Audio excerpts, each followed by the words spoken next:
Guys, good morning and happy lunchtime everyone. Nakikita niyo yung aking hinahalo. So, ayan ang aming lunch today. Calls na manok. Nakakain na ka? Oh, akala ko calls pa rin, luya pala. Ayan, so si Ate Eli ang nagluto kasi nandito na ako sa Baras. Anong oras na ako nagising? Kasi past 12 na kami nakarating kagabi from Valenzuela. So, ayan, back to Baras na ulit tayo. Focus tayo sa maliit na ating pinagkakakitaan. Ganyan talaga ang buhay. Kailangan magsikap.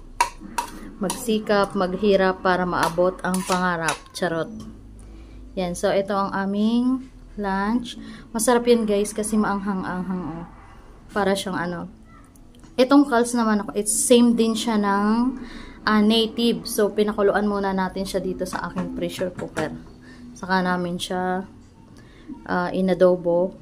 After i-adobo niya, tapos inano natin sa gata.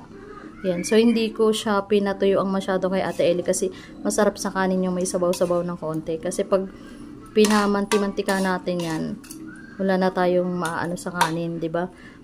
Kaya okay lang yung mga ganitong luto. Yan. So, lunchtime tayo everyone. Thank you so much sa lahat ng patuloy na sumusuporta kay Kananay Vlog. Thank you so much po and God bless us all.